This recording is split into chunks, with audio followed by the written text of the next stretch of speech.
আমাদের বাসার পরেই ছিল নদীর পার।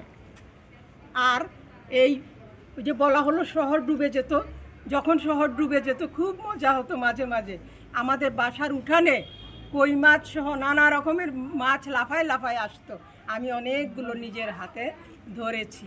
আজ সব কিছু মনে হয় স্বপ্ন। আর আমার খুবই দুঃখ হয় যে পালতুলা নৌকার সৌন্দর্য যারা না দেখেছে। আমি এখন বিভিন্ন জায়গায় নৌবিহারের নামক সেই অত্যাচারের দাওয়াত পাই, আমি যাই না। আমার কেবল ইচ্ছা করে শব্দবিহীন যে নৌকা ভ্রমণের স্বর্গীয় আনন্দ আছে, বেহেশতি তৃপ্তি আছে, সেই তৃপ্তিটা দেখার। এত সুন্দর নদী দেখেছি জীবনে, আমার মন মননে চিন্তায় নদী জুড়ে আছে, যে কারণে আমি চোখ বন্ধ করে জীবনের সেই অতৃপ্তির মাঝখানে নদীকে দেখি, এখনও দেখি। আমি কি করে বুঝাবো যে লাল নীল হলুদ সবুজ বিভিন্ন রঙের পাল উড়িয়ে নৌকার বহর যাচ্ছে, এবং দূর থেকে মনে হয় এগুলি বুঝি চলছে না, কারণ এরা এত দূরে, অনেক দূরে আকাশ আর নদী কথা বলছে এক জায়গায়, এরপর এক সময় দেখা যায় এরা অনেক দূরে গিয়ে গেছে। আমার বালিকা মনে এই যে প্রভাব ফেলেছে নদী, এখনও আমি টুকটাক যেগুলো নিজেকে খুশি রাখার জন্য লিখি, নিজের অজান্তে সেগুলো আসে, এবং সেই সব ছবি হয়ে গেছে, ম্যাক্সিমাম নষ্ট হয়ে গেছে। আমাদের পানি উন্নয়ন বোর্ডের হিসাব অনুযায়ী বর্তমান 43টা নদী রয়েছে, সবকটি নদী সংকটজনক অবস্থায় রয়েছে। আমাদের খোয়াই নদীর তলদেশ শহর থেকে অনেক বেশি উপরে উঠে গেছে। পুরাতন খোয়াই নদী সরকারি বেসরকারি স্থাপনা একেবারেই দখল হয়ে গেছে। সব কিছু মিলিয়ে নদী সংশ্লিষ্ট যে জীবন ব্যবস্থা সেটি একেবারেই ভেঙে পড়েছে। আমাদের সুতাং নদীর যে জীবন জীবিকা মানুষ করতেন, আর মাছ ধরে তারপরে এখানে কুমাররা ছিলেন, মাটির তৈজসপত্র তৈরি করতেন।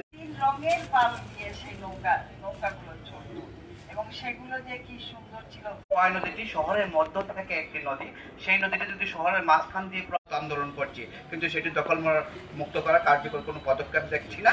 আমরা মনে করি বাচ্চারা এখানে যারা আছে, বাচ্চারা যারা এই নদী বানিয়েছে, আমরা যদি এইভাবে দেখি লোক যিনি সবসময় সবজি টবজি শিল্প দূষণের মধ্যে আসেন, এই মানুষকে মাছও আমরা ধরতাম। তারপরে অনেকে আমরা নদীতে নৌকা চালাইছি, ডিঙ্গি নৌকা, তখন ইঞ্জিন নৌকা ছিল না।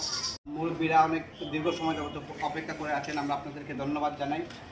ছিল 2 কক্ষ বিশিষ্ট 4 বয়ে নিয়ে যেত, সে এখন মাটির জিনিস সাজানো সেই নৌকাগুলো অন্যরকমের।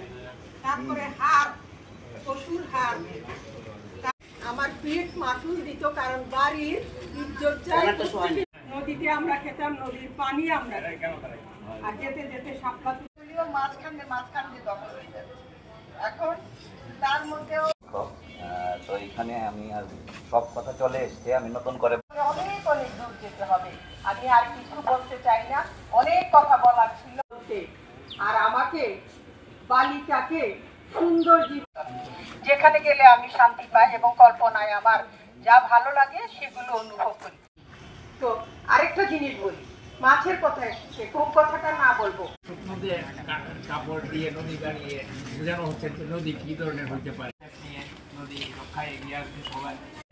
2টা ব্রিজ ছিল, একটা হবিগঞ্জ বানিয়াচং সড়কের একটা নদী ছিল বলে জানা যায়, কিন্তু কালক্রমে নদী দূষণ দখল অপেক্ষা করেছে যে নদী কি অবস্থায় ছিল। আমরা নদী বিভিন্ন স্থানে শুকিয়ে গেছে, দুই পারের সাথে মিশে গেছে, যে কারণে নদীতে সেই আগের রূপ না। এখানে